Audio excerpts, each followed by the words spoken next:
So I've seen so many videos, especially from Ghanaian, YouTubers and bloggers talking about the Igbo king in Ghana and how that threatens the sovereignty of their land. When I saw it, I was like, okay, you guys are the ones making it a big deal. The father of all projects on his mind is the establishment of the first Igbo town in Ghana and, of course, the first in the world. Yes, you had me right. An Igbo man has become king in Ghana. Eze Chinedu Ihenetu is now a king in Ghana. If you look around the world, apart from in Virginia, they have Igbo village in Virginia. They created it by putting the antiques, the antiquities of Igbo there. And not just that he's a king, he is preparing to be an Igbo empire in Ghana. Now, in case you don't know, I will also remind you that just about 3 weeks ago, the governor of North Carolina, yes, in America, yes, declared June 14 as Igbo Day in North Carolina. So every 14th day of June, is Igbo Day in North Carolina, in America. Now, we are celebrating Igbo King in Ghana. These people want to take over the world. As Nigeria no greet them, may they free themselves and do some things. They are going to other countries to do marvelous things. You can come there, kind of archive of Igbo. But I'm creating Igbo village, which has never happened in the history of the world among the Igbos in the world. What I want to do there is we'll create streets there. We'll create streets that will represent the names of the ancient Igbos. We'll create the streets that will bear the name of Sambakwe Street. That's the ex-governor of Imo State. We'll create a street that will bear the name of Dr. Nnamdi Azikiwe, the first president of Nigeria. We'll create a street that will bear the name of Nzogo. Some Ghanaians are saying that no, they will never allow this. How can Igbo man come to the land and become a king? How can Igbo man be building Igbo empire in Ghana? How can this happen? How can that happen? Maybe somehow they have discovered, I'm talking about the politicians in Ghana, maybe they have discovered somehow that there's a large community of Igbo people. Can you use your influence to tell them to vote for us? Any party that can maybe lobby further, they will, talk to them and say, vote for this party. The man is just there doing his business. Hi everyone, thank you for clicking. I appreciate you all for coming back. If you are new here, my name is Lillian. Please like the video. Because the Igbo king in Ghana is trending massively among the Ghanaian, Nigerian social media community. And I'm like, okay, you see different videos. So I decided to watch a couple of them. And then I stumbled on these two that I'm going to display here. Two Nigerians bragging, celebrating, and sending their order. They want Ghanaians to hear some things about what they think about that throne in Ghana. And I said, okay, why not help you to echo it here? Let me add audio so that Ghanaians can hear, because a lot of my audience here are Ghanaians, both home and abroad. So I said, let me display it here. If you like, say, hey, you're adding fire. Yes, I am adding fire. Look at my face. And I think I shouldn't pretend. Yes, I am adding fire. Let's take a look at some of the videos. Now I'm going to start with this woman. So I've seen so many videos, especially from Ghanaian, YouTubers and bloggers talking about the Igbo king in Ghana and how that threatens the sovereignty of their land. When I saw it, initially I was like, let me ignore it because it's really not a big deal, because I understand the cultural thing about Igbos when it comes to that. But on a second thought, after listening to a lot of videos from Ghanaian YouTubers, there's a lot of misconception that I needed to clear. And I hope that by the time I'm done with this video, that will be cleared. And I appeal to all of you who will listen to this video, especially Ghanaians, to listen with an open mind. Let's not make it about Nigeria versus Ghana. Of course, this is not Nigeria versus Ghana, because a lot of us are here to make sure that it is not that. But Igbo king in Ghana versus Ghanaians. And that is what is going to remain. Just so you know, madam, okay? So don't even bring Nigeria close to this topic. Shall we continue? Let's listen. Maybe we will learn and understand so that it doesn't look like they are coming to become kings and queens in their land, and one day maybe Ghanaians will become their servants and Nigeria. No, let's be clear and have a civil conversation. Okay? To my channel. So before I go further, let me just say to Ghanaians, fear not. Fear not. This is simply a cultural thing about the Igbos. It's nothing, it's no big deal. When I saw it, I was like, okay, you guys are the ones making it a big deal. And I understand that because you don't understand it. It's very easy for you to think that somebody is Igbo in your land. So the person is coming to be the king in your land, especially when you have your Asante Hene and, your Ga kings and all of that. And one foreigner is coming to want to add to that. So yeah, it's not what you think, and I will explain. So like I said, let's just have a civil conversation. Let's, for a minute, not get into the comment section. I think you should be tired about the back and forth and the insults and all of that we usually have in my comment section when there is a story about Nigeria and Ghana. So let's just, if you're not going to keep it like that, don't comment at all, so that those who would understand or have an open mind to understand would understand.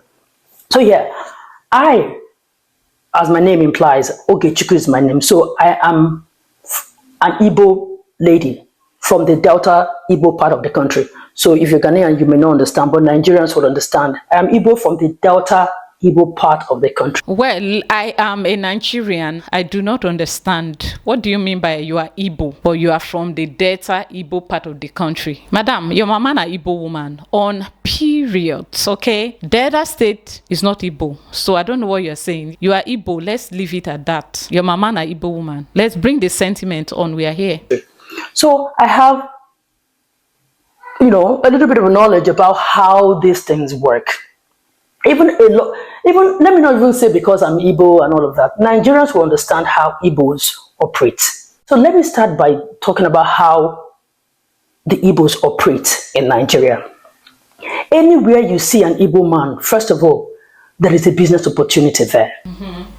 They have gone there to do business. Okay. In the process, they can now keep establishing, but the last thing an Igbo man wants to do is to take over your land, and one day they want to come out and be dragging kingship and queenship with you people.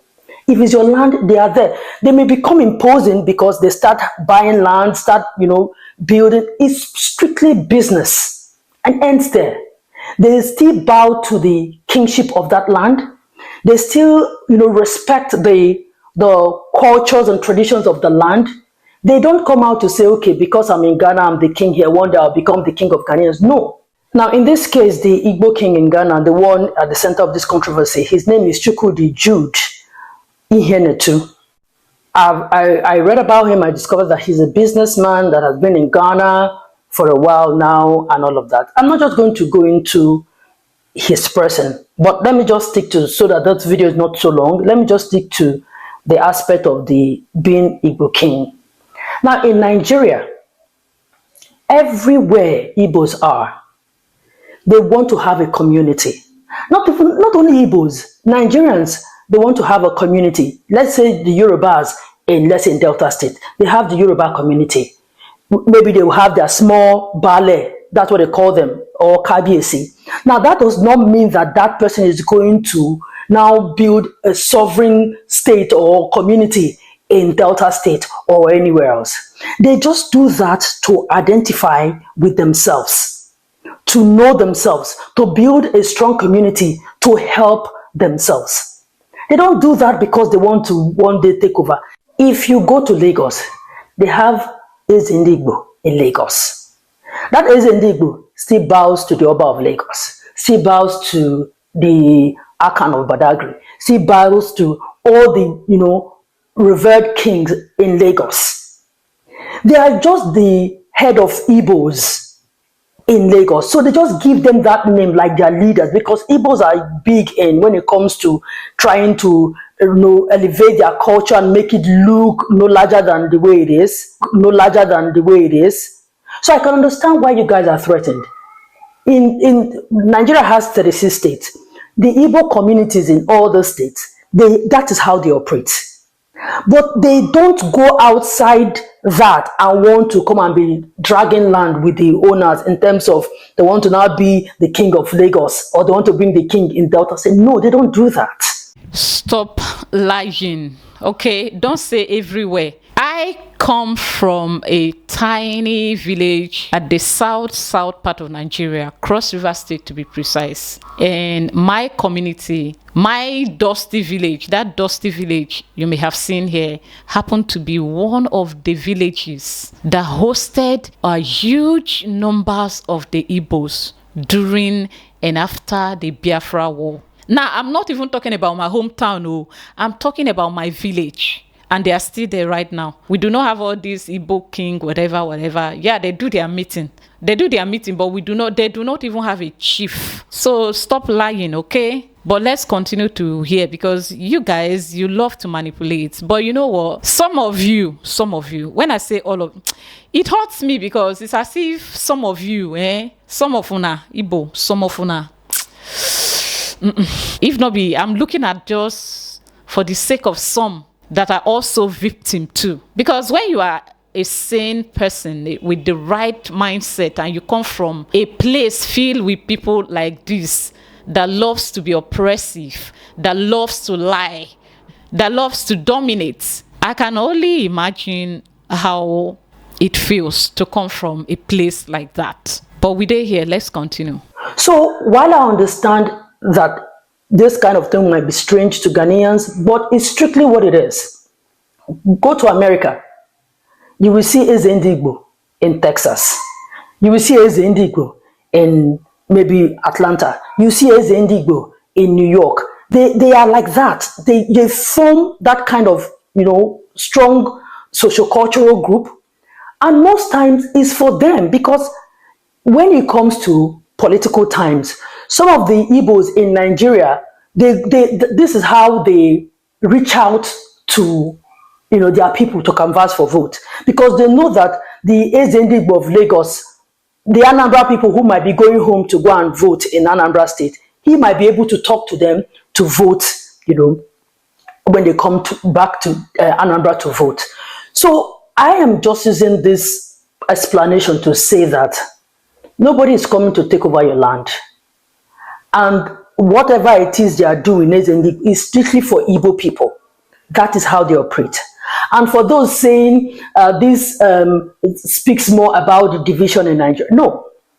Like I said, Nigeria, if you look further, you will see.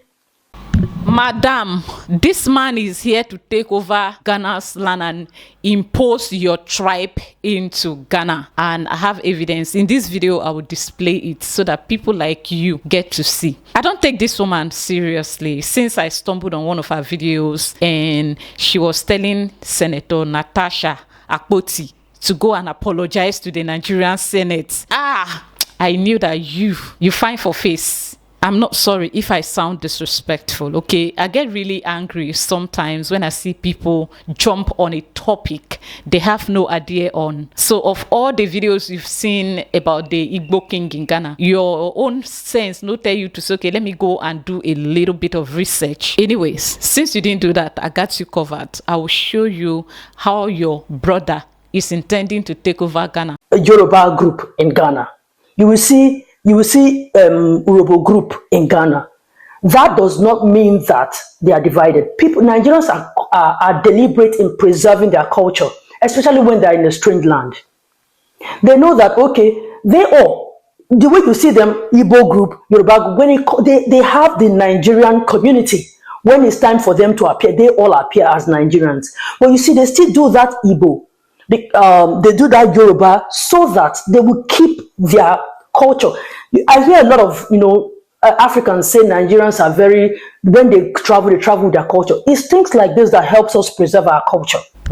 Deliberate in preserving their culture. But if you go to Nigeria and you dressed in your native attire, there are chances that there are places you'll not be allowed to enter. So how on they preserve our culture? See, all of now, everybody go well. Let's continue. If not, especially when you're in a strange land, it's very easy for the cultures of that land to swallow your culture.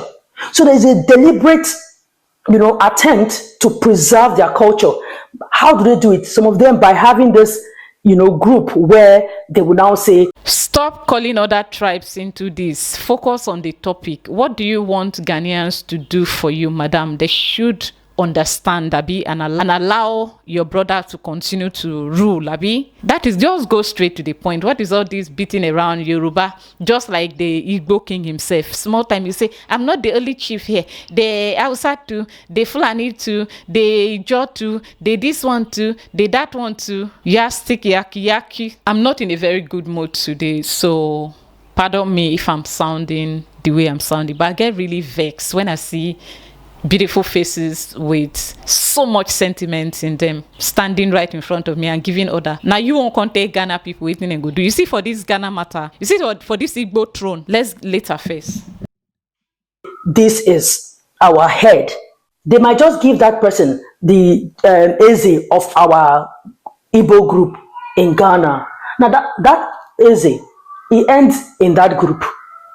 You might be shocked. In Kumasi, they will have Ezendi Igbo in Kumasi. Then stay the heck in your own country and keep your culture with you there so that other cultures will not have to swallow yours. What is wrong with us? This one now, when marry Yoruba now, you go to say, hi, she has an open heart. She has an open heart. You see why presidency go hard now? It go hard. You see presidency, it go hard. And they wait for one of your YouTubers, that one that loves to be that tribalistic, sentimental, rude YouTuber to dare talk about this matter, dares make a video about this matter, ordering Ghanaians what to do, instead of calling her brother to come back with his throne. I'm waiting for her to do it. Then you see say that presidency, no go get them. I promise you guys. They will have Eze Igbo in, let's say, other regions in Ghana. If you look well, once they've identified that they are much, they create a community. So that, and they just choose that one person that would look like their leader. So that's just what it is. So I'm using this to say that nobody is coming to take over your land. Igbo man is where money is that is going to. It's just the money is going for. In the process, when they start living there, they start doing things, it ends there. There is no day will come and he will say he wants to be dragging kingship with the owners of the land. It will never get to that. Because as you see him there, he's not even up to the Igbo king in Nigeria. He's just for the very few Igbo people. Like I said, he might just even be in Accra there. So there's also this concern that they've seen him a lot with Ghanaian politicians, with your president, with the former president, Nana Akufo-Addo, and all of that. You see, maybe somehow they have discovered, I'm talking about the politicians in Ghana, maybe they have discovered somehow that there's a large community of Igbo people. And this man sort of is their leader. And maybe those Igbo people are, living legally, a lot of them, and they can vote, right?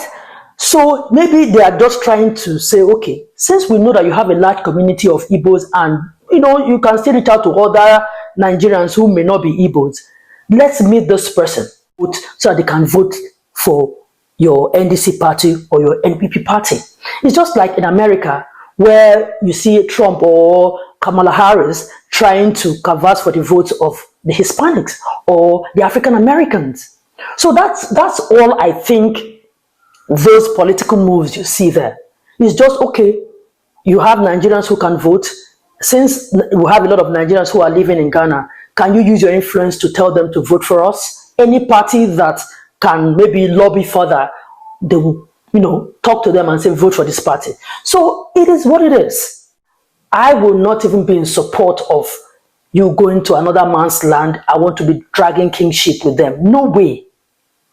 I condemn it in strong terms, because I wouldn't want anybody to come to my land. I want to be dragging kingship, because kingship, our traditional kingship, they are really our institution. Before people started, we started adopting every other, form of government. They are really strong, especially in the grassroots.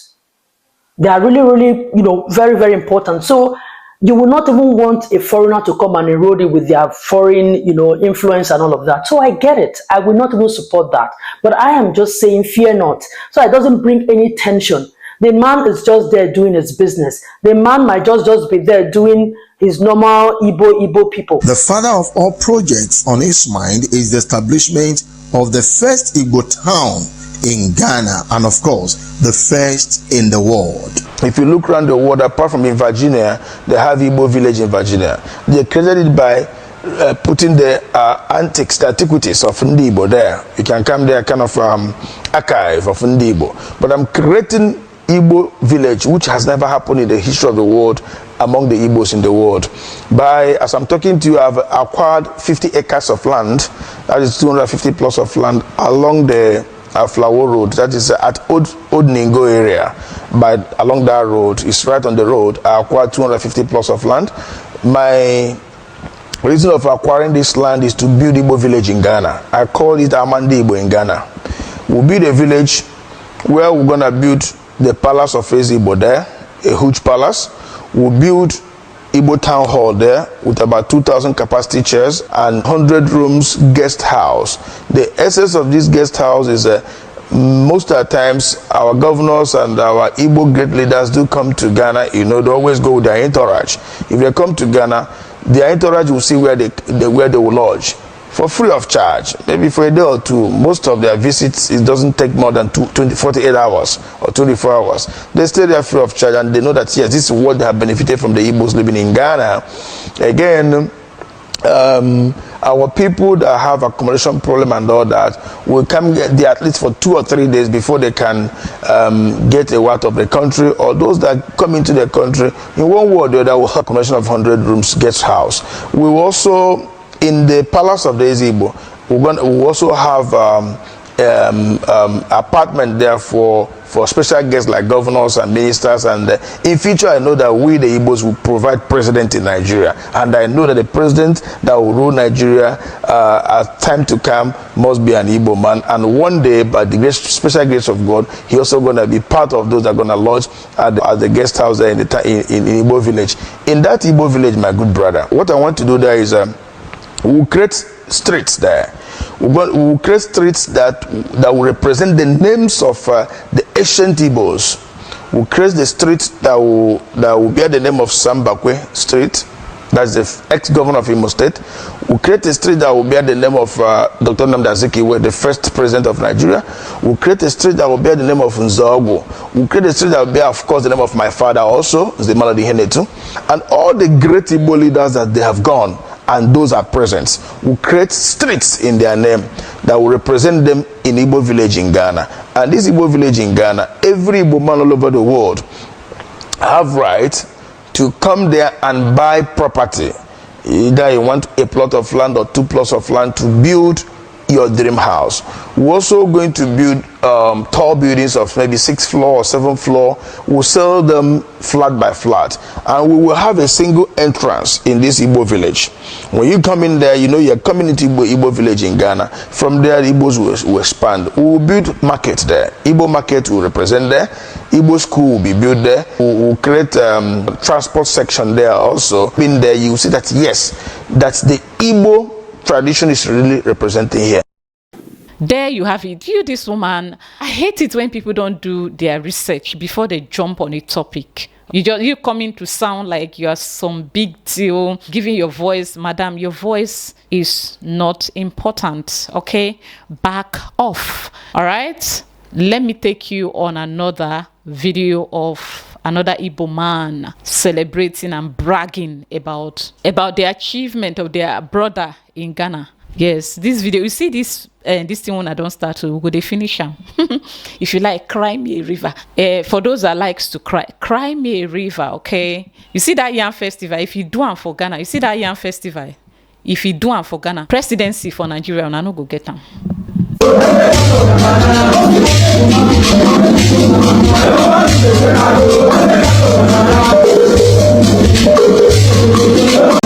Looking at you as an Igbo king, that means you stand solely for the people of the Igbo land. Do you allow other tribes from other places like Nigeria and other places right here in Ghana to come to you for assistance just in case they need any? Yeah, Jesus is the savior of the world, but he started from Israel. So the tribe that made me to sit where I am today is the Igbo tribe. Yeah. But remember that Igbo people, oh, wetin person do now for this world? Oh, make una come hear news, oh. Now, an Igbo man has become king in Ghana. Yes, you heard me right. An Igbo man has become king in Ghana. Eze Chinedu Ihenetu is now a king in Ghana. And not just that he's a king, he is preparing to be an Igbo empire in Ghana. As I'm speaking to you now, he has built school. As I'm speaking to you now, this man celebrated New Year Festival in Ghana. If you're an Igbo person, you know me. Before I came to Ghana, I had no issues with you guys other than the fact that I know how to follow you guys because I know you guys. But getting to Ghana here, all I can see is a people on a mission to cause confusion between these two countries. You people are saying, hey, you are the one talking down on Nigeria, talking down on Nigeria. I am criticizing the government of my country. But you guys are on a mission to divide, to cause issues between Ghanaians and Nigerians, so that later you now start make it look like, hey, Nigeria, you see how bad Nigeria is?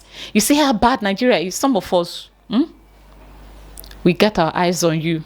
Ghanaians, when you're done chasing them out, don't forget to chase Nigerians out, okay? So I think you guys will have to choose between the Igbo throne in Ghana and the presidency in Nigeria. If you want to keep the Igbo throne in Ghana, feel free to keep it, but bear it in mind that the presidency in Nigeria, una no go get them. If you want to kill me, it's okay, feel free. If you are the one that created me, you're coming to insult me, coming to tell me what to say and what not to. Take this with you. Speak to, instead of you to talk to your Igbo king to step down, you guys would rather tell Ghanaians how to feel and how to act.